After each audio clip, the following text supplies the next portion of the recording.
Hello mates, welcome to the West 6 Mixology podcast.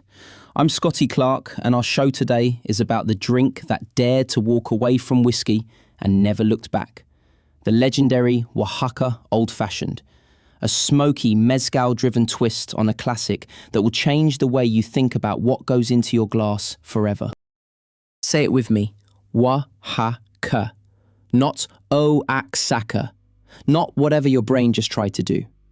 Oaxaca. Get that right, and you've already started to understand this drink, because the Oaxaca Old Fashioned is a cocktail that demands a little effort up front and rewards you extravagantly on the other side. Now, picture a bartender, Phil Ward, Death & Co., East Village, New York, standing behind one of the most influential bars ever opened in the English-speaking world. The craft cocktail renaissance is in full swing. Bartenders are pulling obscure bottles off dusty shelves, dusting off pre-prohibition recipes, treating the bar like a laboratory and a theatre simultaneously. And Ward is doing something that, at the time, most American drinkers would have considered mildly insane. He's pouring mezcal into an old-fashioned. He's not being precious about it. He's not writing a manifesto. He's just following his instincts and accidentally starting an industry. Here's the context that makes that moment extraordinary. Tequila had only recently clawed its way out of a reputation built on bad decisions and worse mornings. Mezcal was barely on American shelves.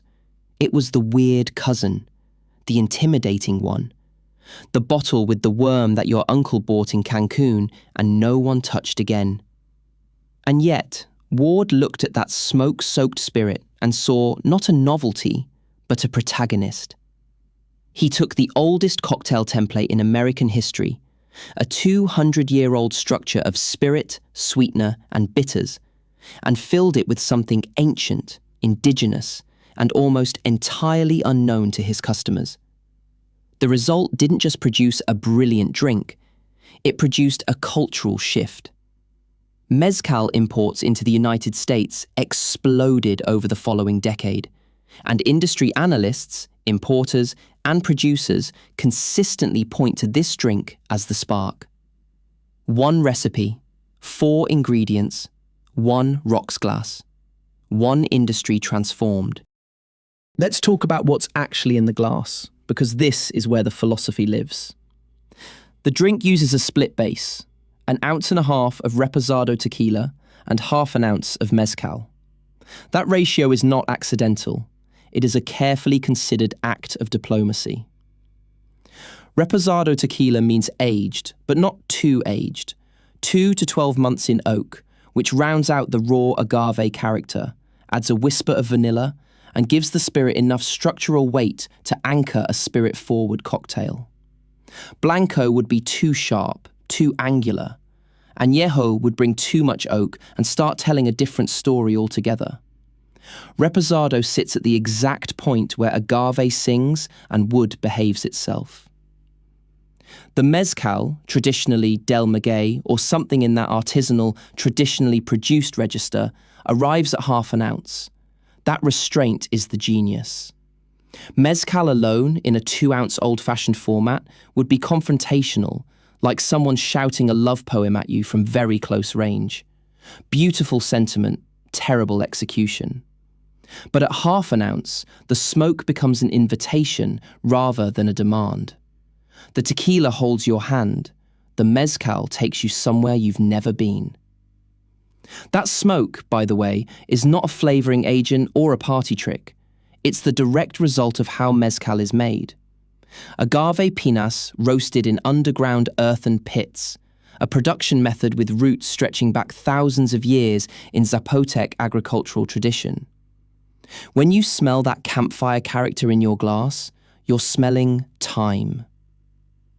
Then there's the agave nectar syrup, roughly a teaspoon, diluted to a workable consistency. Now, you could use simple syrup, plenty of people do, but here's why that's a mistake.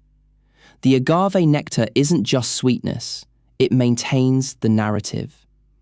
Every ingredient in this drink is telling the same story, It just speaks in a different dialect. The agave nectar is floral, slightly earthy, with a fructose-forward sweetness that lingers longer on the palate than cane sugar. It connects to both spirits at a molecular and philosophical level. Use simple syrup and you've broken the thread. Use agave nectar and the whole drink speaks with one voice. And then the bitters. Bittermen's Chocolatal Mole Bitters. 2 dashes. These are remarkable. Dark chocolate, ancho chili, cinnamon, allspice. Effectively a liquid mole sauce condensed into an amber bottle. The bittermens were being developed around the same time Ward was building this recipe. A fortuitous convergence that feels almost too convenient for a world not designed by screenwriters.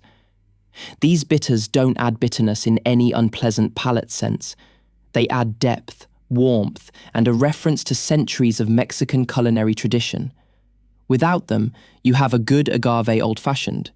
With them, you have something that justifies its own name. Now, making it. This is a stirred drink, full stop. No shaking, no equivocation. You shake cloudy drinks, drinks with citrus, cream, egg. You stir clear, spirit-forward drinks where texture and integration matter more than aeration. Shaking this would destroy the silky, contemplative mouthfeel that is the drink's entire personality. It would introduce tiny air bubbles and excessive dilution that flatten the smoke and muddy the clarity. Don't do it. Chill your mixing glass first. A quick stir with ice. Discard it, start fresh. Add your bitters, then your agave syrup, then your spirits. Bitters first ensures even distribution before dilution begins to set in. Stir for roughly 20 to 30 rotations, smooth, circular, unhurried. You're not agitating, you're integrating. The target is approximately 25% dilution by volume, which opens the aromatic compounds in the mezcal rather than suppressing them. When the exterior of your mixing glass frosts consistently and the liquid moves with a slight viscous heaviness on the spoon, you're there. Strain over a single large ice cube. This matters because small ice melts fast and turns your carefully balanced drink into an expensive puddle by the time you reach the third sip. Now, the garnish. The flamed orange peel. Cut a wide disc, hold a flame near the glass rim, and express the citrus oils through the fire. What happens is genuinely wonderful. The heat caramelizes the oils as they spray, landing on the drink's surface as tiny toasted droplets of orange essence. The nose you get from the glass changes. It gains a smoky sweet citrus register that lifts the entire aromatic experience before you've taken a single sip. Is it theatrical? Absolutely. Does it also work? Unambiguously, yes. The ongoing debate among bartenders about whether the flame is performance or function misses the point. In the best cocktail service, those two things are the same thing. If you want to riff on the template, the most interesting direction is simply adjusting the mezcal ratio. Equal parts tequila and mezcal transforms the drink into something significantly smokier, more challenging, better suited to someone who's been drinking mezcal for years and wants to smoke front and center. Going full mezcal with no tequila produces what some bars call a Monte Alban variation. Austere, complex, not for the uninitiated. For autumn, try a dash of black walnut bitters alongside the mole. For deeper occasion drinking, a small float of Amontillado sherry adds a nutty, oxidative complexity that plays beautifully with the chocolate bitters. Some bartenders also do a mezcal rinse on the glass before building a thin coat of neat mezcal that never makes it into the drink, but perfumes the glass with smoke before anything else arrives. In the glass, it looks like amber meeting copper, perfectly clear, a single ice cube at the center like a small architectural decision, the charred edge of an orange peel resting at the rim. The nose arrives before the first sip, campfire, toasted citrus, dark chocolate, a low hum of dried chili. The first sip brings the tequila's agave sweetness immediately, clean and familiar. Then the smoke rolls in. Not aggressive, not a slap adrift. The mid-palate is where it opens up entirely. Chocolate from the bitters, dried chili warmth, mineral earth from the mezcal, the long floral trail of the agave nectar. The finish lingers. It doesn't close quickly. There's a slight bitter chocolate note on the very back of the palate that keeps you company long after the glass has left your hand. This is an evening drink. Post-dinner, slow sipping. No need to be anywhere. It pairs devastatingly well with dark chocolate, smoked meats, aged manchego, or simply a fire and a long story. It is not a party cocktail. It asks something of you: attention, patience, presence, and it gives back considerably more than it receives. What Phil Ward built in that East Village bar wasn't just a clever agave riff on a classic template. He built a bridge between American cocktail craft and Mexican artisanal tradition, between the ancient old-fashioned structure and the even more ancient practice of roasting agave in the earth, between a generation of drinkers who'd never considered mezcal seriously and the Zapotec farmers and palenqueros who'd been making it for centuries. He had no idea the drink would become what it became. Most important things happen that way. 4 ingredients, 1 technique, 1 rocks glass. Light the peel, let the smoke find you, and drink slowly.